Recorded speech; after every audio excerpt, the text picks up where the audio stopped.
प्रिय संस्कृत मित्राणी नमः संस्कृता।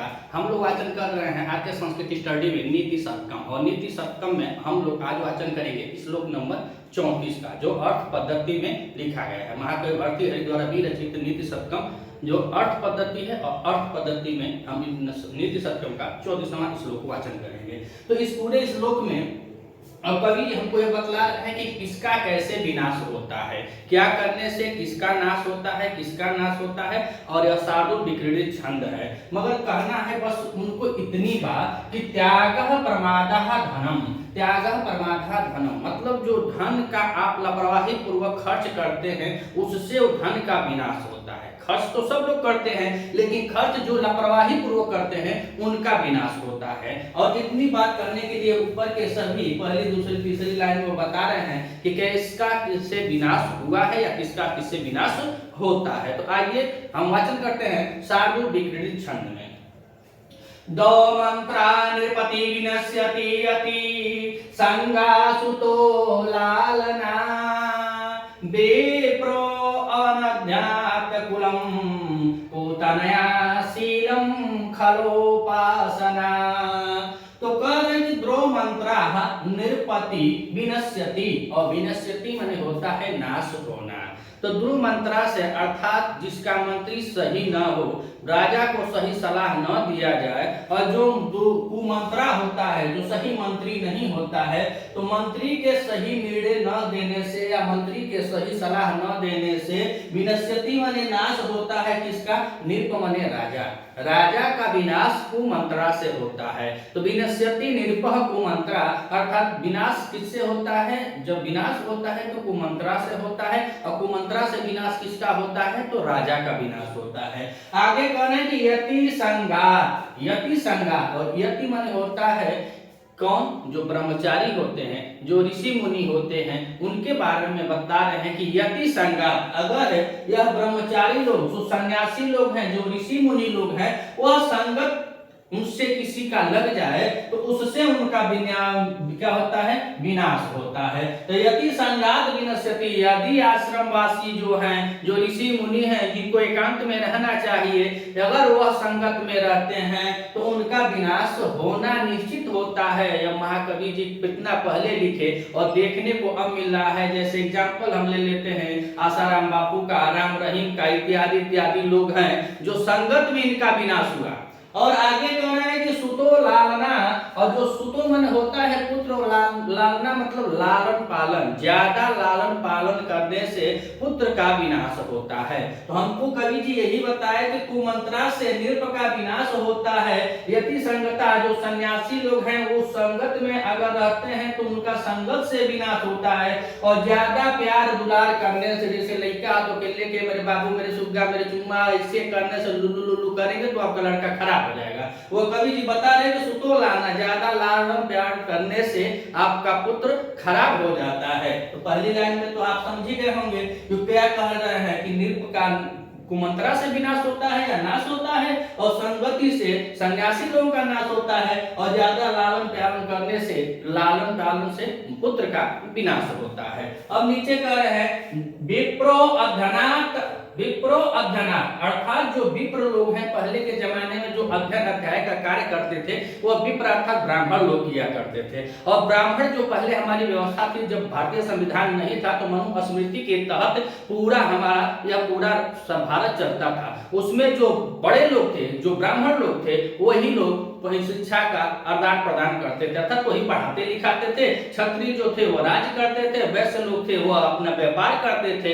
और जो शूद्र थे वो मजदूरी और नौकरी चाकरी वगैरह करते थे। तो उस समय बता रहे हैं कि विप्रो, आज के डेट में अगर देखा जाए तो विप्र माने वो ब्राह्मण थे, उस समय ब्राह्मण थे, लेकिन इस समय सबके लिए जो पढ़ दे रहा है, जो पढ़ा रहा है, पढ़ने पढ़ाने का जो कार्य जिसके साथ हमेशा निहित है, अगर वह पढ़ा लिखा नहीं है तो क्या कर अध्ययनात्, अध्ययनात् माने कि वह लगा हुआ है अध्ययन में, अध्ययनात्, लेकिन वह अध्ययनात् है, अध्ययनात् है, अर्थात वो पढ़ा अपने स्वयं पठन नहीं कर रहा है, स्वयं अपने शास्त्र का पठन नहीं कर रहा है। तो स्वयं पठन न करने से, स्वयं अध्ययन न करने से विप्रो विनश्यति, हर जो शब्द है इसके साथ विनशति विनशति जोड़ना है। तो कह रहे हैं विप्रो अधनात्, जो विप्र जो ब्राह्मण शास्त्र का ज्ञानी जो शास्त्र को अपना स्वयं अध्ययन नहीं करता है उससे उसका विनाश होता है। और आगे कह रहे हैं कुलम कुतनया, कुलम कुतनया, कुतनया तनया माने पुत्र और कुतनया माने एकदम घशिष्ट पुत्र, मतलब जो एकदम बर्बाद कर दे।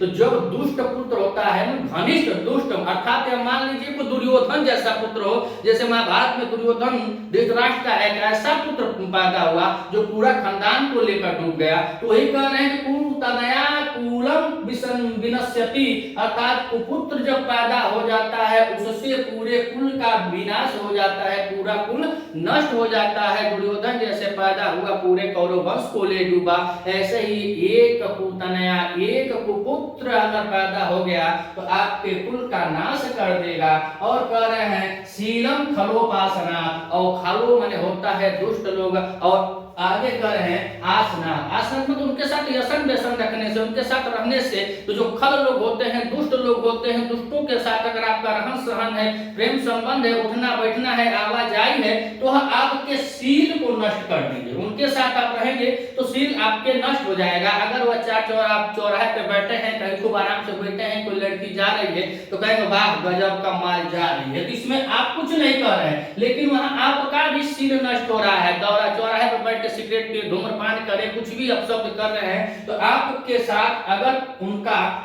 आपके साथ या आपका उनके साथ रहन है, आसन है, व्यसन है, रहना है, तो समझ जाइए कि वो आपकी संगति आपके शील को नष्ट कर रही है। और कह रहे हैं कि हीर मद्दान, हीर मद्दान, और हीर माने होता है लज्जा और मद्दान माने होता है मदिरा।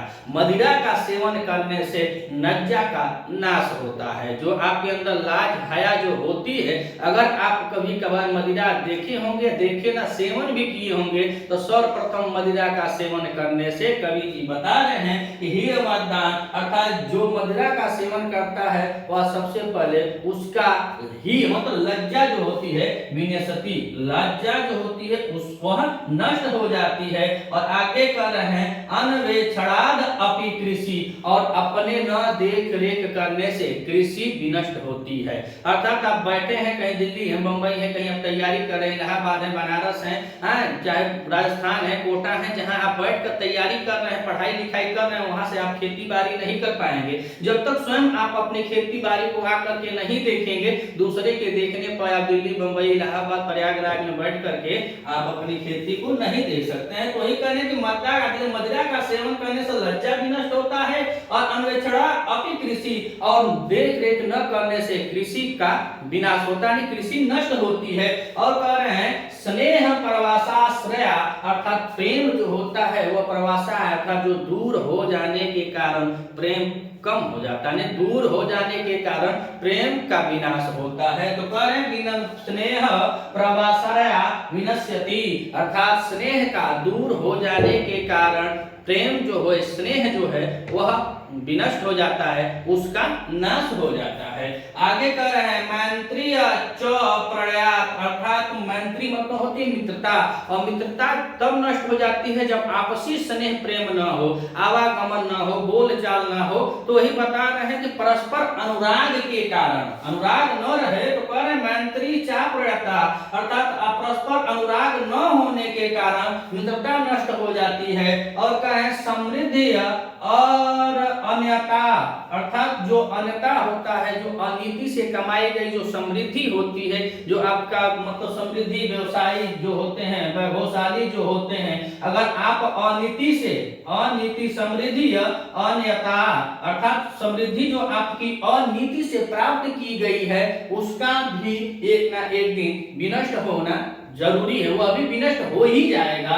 और कह रहे हैं त्याग प्रमादाधन, और आप पूरा प्रमाद में अर्थात खर्च करने में आप लापरवाही नहीं कर रहे हैं तो आपका धन भी नष्ट हो जाएगा। सबका विनष्ट होना जरूरी है, एक दिन हमारा आप सबको यहाँ से चला ही जाना है। तो जब हम चल ही जाएंगे तो हम धन का क्या करेंगे? लेकिन बता रहे हैं कि यह कार्य करने से धन का नाश होता है। अगर आप सही जगह से सही ढंग से आप यूज नहीं कर रहे हैं, सही ढंग से देखभाल नहीं कर रहे हैं, तो इन चीजों का नाश सुनिश्चित हो जाता है। तो कह रहे हैं कि दो मंत्रा नृपः विनश्यति यति, अर्थात कुमंत्रा से राजा का विनाश होता है। और यदि संगात साधु संत होते हैं, अगर वह संगत में चले जाए, वह घर परिवार में चले जाए, वह स्त्रियों के संगत में चले जाए, तो वह भी उनका विनाश निश्चित है। और कहें सुतो लालना और ज्यादा प्यार दुलार करने से आपका बेटा भी बिगड़ जाएगा, नहीं उसका भी नाश हो जाएगा। और कह रहे हैं विप्र अध्ययनात्, तो जो पंडित लोग होते हैं, जो शिक्षक लोग होते हैं, वो सोचे कि हम पढ़े पढ़ाने का हमारा काम खत्म हो जाए, अब टीजीटी हो जाएगा, नौकरी हो जाएगा, तो हम पढ़ने पढ़ाने का काम खत्म हो जाएगा, तो आज से ही वो तैयारी करना बंद कर दें। क्योंकि यह ऐसी जॉब है, इसमें आप लग गए तो आजीवन आपको पढ़ने पढ़ाने का कार्य लगा ही रहेगा, जीवन पर्यंत आपको हमेशा अध्ययन करना होगा। तो अध्ययनात्, और यहाँ पर दिया है अध्ययनात्, और अध्ययनात् की हम बात करते हैं तो अधि उपसर्ग पूर्वक ई धातु में ल्युट प्रत्यय है, तो बना है अध्ययनात्। तो विप्रो अध्ययनात्, जो लोग स्वयं पठन पाठन नहीं करते हैं, जो स्वयं पठन नहीं पढ़ते हैं, उनका विनाश होता है। किसका? विप्रों का, ब्राह्मणों का, शिक्षकों का, टीचरों का। जो स्व अध्ययन नहीं करेंगे उनका भी नाश हो जाता है। और कह रहे कुलम कुतनया, और जो कुपुत्र पैदा हो जाए तो पूरा कुल को नाश कर देगा। तो यहाँ पर कुतनया, और कुतनया की बात की जाए तो कुपू और कुपू के साथ लगा है तन और तन के साथ कैप लगा हुआ है, तो तन कुपु तन कयन है। तो कुपु से तन धातु में कयन प्रत्यय लगा तो बना है कुतनया। तो अर्थात जो कुतनया होता है, जो कुपुत्र अगर पैदा हो जाए तो पूरा कुल का नाश होता है। और शीलम खलोपासना, आपकी संगत गलत है तो आपका शील पहले नष्ट हो जाएगा, आपकी शीलता नष्ट हो जाएगी। उसकी आगे कह रहे हैं कि हीर मदिरा का सेवन करने से आपकी लज्जा खत्म हो जाती है, विनष्ट हो जाता है। अन्वेक्षणता, आपकी कृषि और न देख रेख करने से आपकी कृषि खराब हो जाती है। तो अन्न वेक्षणा की बात की जाए तो अव और अवधातु उपसर्ग इच्छ धातु है, और इच्छ धातु में लगा हुआ है कौन सा प्रत्यय? तो ल्युट प्रत्यय लगा हुआ, इसमें ल्युट प्रत्यय लगा हुआ है। तो उपसर्ग इच्छ धातु में ल्युट प्रत्यय लगा हुआ है, तो बना है अवेक्षणा।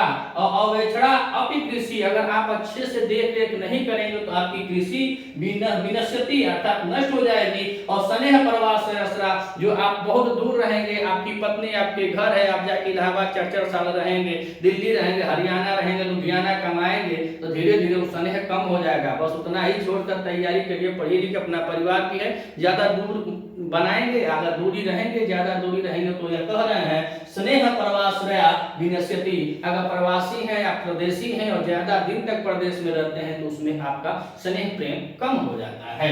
और कह रहे हैं कि मैत्री चाप्रणता समृद्धि, और जो मित्रता का भाव होता है, अगर मित्रता में अनुराग न हो तो अनुराग न होने के कारण का, अर्थात मित्र वही है जो रोज 2-4 दिन पे बातचीत करे, आए जाए, सुख दुख को समझे। ये नहीं कि मित्रता हो गई तो 15 साल बाद फोन करे तो कहे क्या हाल है, तो उसमें मित्रता का जो स्नेह प्रेम होता है वह खत्म हो जाता है। और कह रहे हैं समृद्धि अरण्यता, जो अनीति पूर्वक जो समृद्धि प्राप्त होती है वह समृद्धि भी खत्म हो जाती है। और कह रहे हैं त्याग प्रमादा धनम, अगर आप धन का त्याग लापरवाही पूर्वक कर रहे हैं तो आपका धन भी नष्ट हो जाएगा। तो त्याग की बात करें तो त्याग में त्यज धातु है, त्यज धातु है और घय प्रत्यय लगा हुआ तो बना है त्यागा। अब प्रमादा की बात करें तो प्र उपसर्ग पूर्वक, प्रमादा में प्र उपसर्ग पूर्वक मद धातु है और मद धातु के साथ लगा है, इसमें कौन सा? इसमें भी लगा है घय प्रत्यय, इसमें भी घय प्रत्यय लगा, इसमें भी तेज धातु में घय प्रत्यय तो बना त्यागा। प्रमादा में प्र उपसर्ग को मद धातु में घय प्रत्यय, तो अर्थात आप आलस पूर्वक लापरवाही पूर्वक आप अपने धन का व्यय करेंगे, खर्चा करेंगे, आय चौवन्नी कर रहे, खर्चा अठन्नी करवा, बस तो आप विनाश निश्चित है। अगर आप चैनल पर नए हैं तो चैनल को सब्सक्राइब कीजिएगा, अगर वीडियो अच्छी लगी तो वीडियो को भी लाइक कीजिएगा और ज्यादा से ज्यादा शेयर कीजिएगा। मिलते हैं वीडियो में, तब तक के लिए नमस्कार।